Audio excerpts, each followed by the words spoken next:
আসসালামু আলাইকুম ওয়া রাহমাতুল্লাহি ওয়া বারাকাতুহু। ইন্নাল হামদুলিল্লাহ ওয়াসসালাতু ওয়াসসালামু আলা রাসূলিল্লাহ লা নাবিয়্যা বাদা। কারবালার দ্বিতীয় পর্ব নিয়ে ধারাবাহিকতায় কথা বলছি।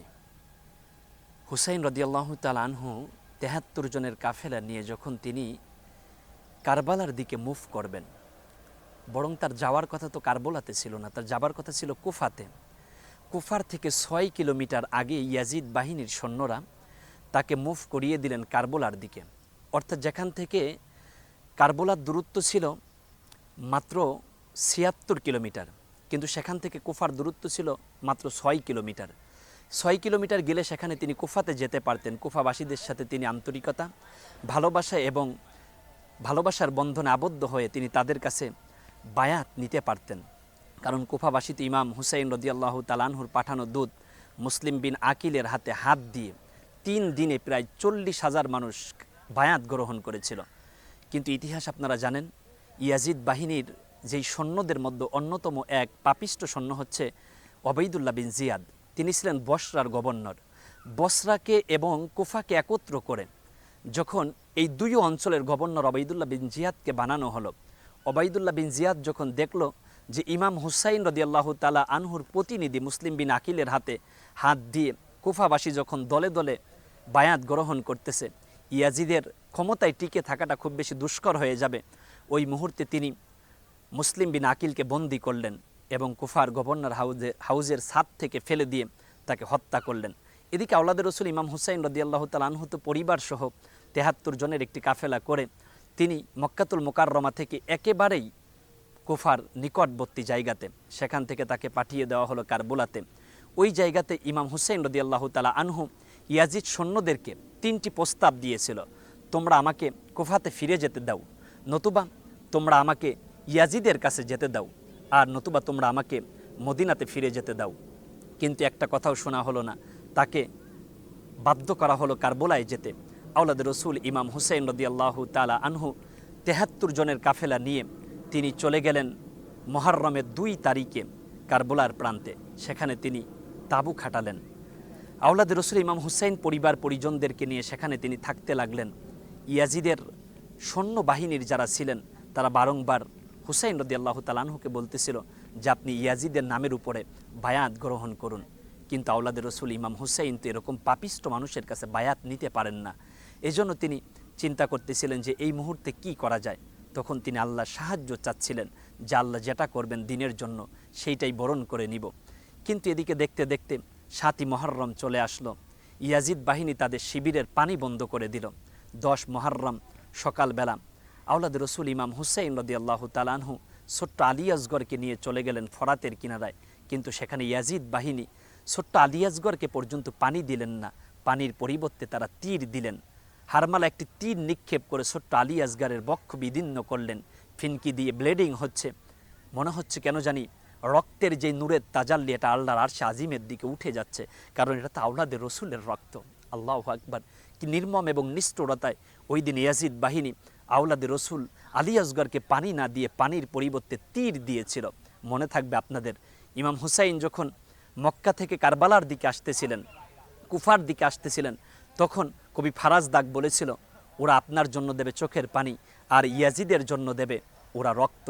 ঠিক ওই দিন ওরা ইয়াজিদকে ক্ষমতায় টিকে থাকার জন্য, ক্ষমতায় টিকিয়ে রাখার জন্য আওলাদ রসুল ইমাম হুসাইন রাদিয়াল্লাহু তাআলা আনহুর কলিজার টুকরা আলী আসগরকে তীর নিক্ষেপ করে বক্ষ বিদীর্ণ করে সেই দিন দুনিয়ার থেকে তারা শাহাদাতের নজরানা পেশ করতে বাধ্য করেছিলেন।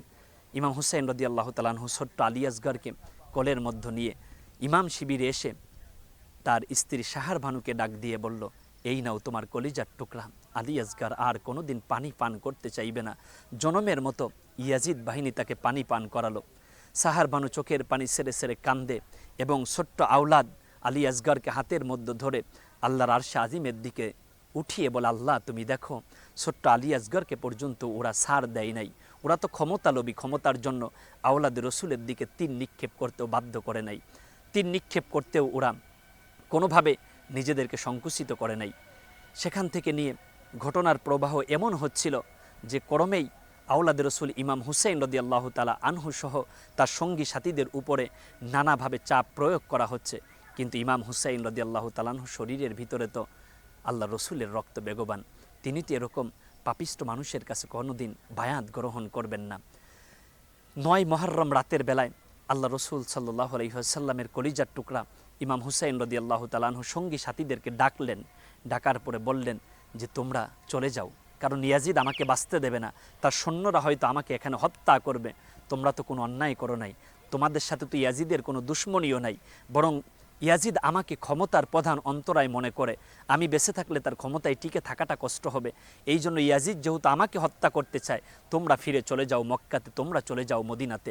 ওই দিন বাতি বন্ধ করে ইমাম হুসাইন যখন সঙ্গী সাথীদেরকে পাঠিয়ে দিচ্ছিল মক্কা মদিনাতে, একজন সঙ্গী সাথীও ইমাম হুসাইন রাদিয়াল্লাহু তাআলা আনহুকে সেরে ওই দিন তারা যায় নাই।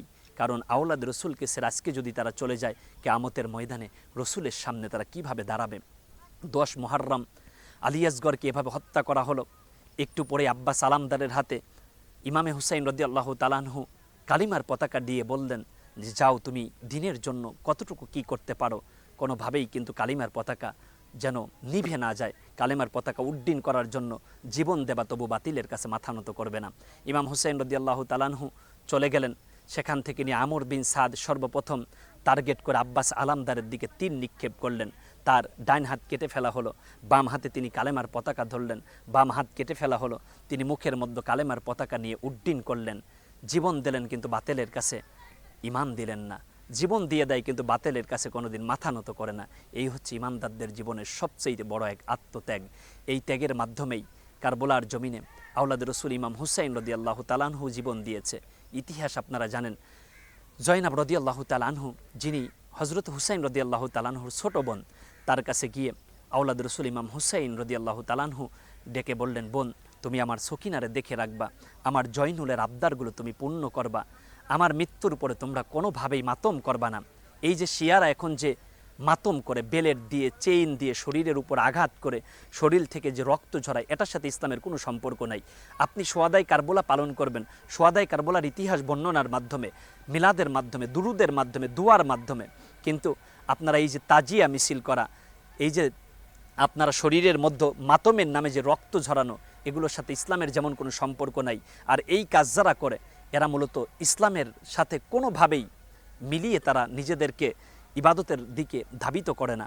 বরং আপনি যদি ইবাদত করতে চান তাহলে ইসলাম যেগুলো এলাও করে ওইগুলোই আপনাকে করতে হবে, এর বাহিরে যাওয়ার মতো তেমন কোনো সুযোগ নাই। আল্লাহ রসুল সাল্লাল্লাহু আলাইহি সাল্লামের কলিজার টুকরা ইমাম হুসাইন রাদিয়াল্লাহু তাআলা আনহু বোন জয়নাবকে ডেকে বললেন, নানা সবুজ পাগড়িটা আমাকে দাও, বাবার রেখে যাওয়া জুলফিকার তরবারিটা আমাকে দাও, আমির হামজার বর্মটা আমাকে দাও। আল্লাহ রসুলের কলিজার টুকরা চলে গেলেন যুদ্ধের ময়দানে। যুদ্ধ করতে করতে তিনি ক্লান্ত এবং পরিশ্রান্ত হয়ে গেলেন। তার ঘোড়া জুলজানাকে লক্ষ্য করে ইয়াজিদ সৈন্যরা অগণন তীর নিক্ষেপ করেছে। কিতাবের মধ্যে এসেছে প্রায় 65টা তীর নিক্ষেপ করা হয়েছে। জুলজানার শরীর থেকে যখন ব্লিডিং হচ্ছে, তিনি জমিনে পড়ে গেলেন। আওলাদ রসুল ইমাম হুসাইন রাদিয়াল্লাহু তাআলা আনহু জমিনে পড়ে গেলেন ক্লান্ত শরীরে। তার উপরে যখন সিনান বিন আনাস মাকবি, যাকে আমরা সীমার বলি, তিনি ওঠার পরে আল্লাহ রসুলের দেহ থেকে তার মাথা মোবারকটাকে আলাদা করলেন। ওই দিন তার শরীরে 133টা তীরের আঘাত, 21টা বর্ষার আঘাত, অসংখ্য অগণন তরবারির আঘাত। আল্লাহ রসুলের শরীর থেকে ওই দিন তারা জুব্বা মোবারক খুলে 70টি ঘোড়া আল্লাহ রসুলের কলিজার টুকরা ইমাম হুসাইনের জেসেম মোবারকের উপর দিয়ে চালিয়েছে। কি এক বর্বর নির্যাতিত, কি এক বর্বর নিষ্ঠুর এবং এমন একটি ঘটনার মাধ্যমে আওলাদ রসুল ইমাম হুসাইনকে হত্যা করা হলো, যেটা ইতিহাসের পাতায় এমনভাবে আছে, মোমেন হৃদয়ে দাগ কাটে। আমরা কারবালার এই ঘটনা থেকে শিক্ষা নিতে চাই। আওলাদ রসুল যেমন ক্ষমতাসীন, জোর করে ক্ষমতায় থাকা স্বৈরাচারের কাছে যেমন মাথা নত করে না, ঠিক আজও আওলাদ রসুল ইমাম হুসাইনের উত্তরসূরি যারা, তারা জোর করে থাকা মানুষ, ক্ষমতাসীন স্বৈরাচার যারা, তাদের কাছেও মাথা নত করে না। কারবালা থেকে আমাদেরকে শিক্ষা নিতে হবে, আওলাদ রসুল ইমাম হুসাইন রাদিয়াল্লাহু তাআলা আনহুর দলেই থাকতে হবে। কারণ খুতবার মধ্যে আমরা পড়ি, আল হাসান ওয়াল হুসাইনু সৈয়দা শাবাবি আহলিল জান্নাহ। হাসান হুসাইন হলো জান্নাতি যুবকদের সর্দার, আর তাদের নেতৃত্বে যদি আপনি জান্নাতি হতে চান তাহলে ইমাম হুসাইনের দলেই থাকতে হবে। কারবালা থেকে শিক্ষা গ্রহণ করুন, সব দল বাদ দিয়ে ইমাম হুসাইনের দলেই থাকতে হবে। আহলে বায়াতকে ভালোবাসতে হবে। আল্লাহ আহলে বায়াতের ভালোবাসা হৃদয়ে ধারণ করে লালন করে এ দুনিয়ার সফর শেষ করবার তৌফিক দান করুন। কারবালার বাকি কথা আগামী পর্বে হবে ইনশাআল্লাহ। আসসালামু আলাইকুম ওয়া রাহমাতুল্লাহি ওয়া বারাকাতুহু।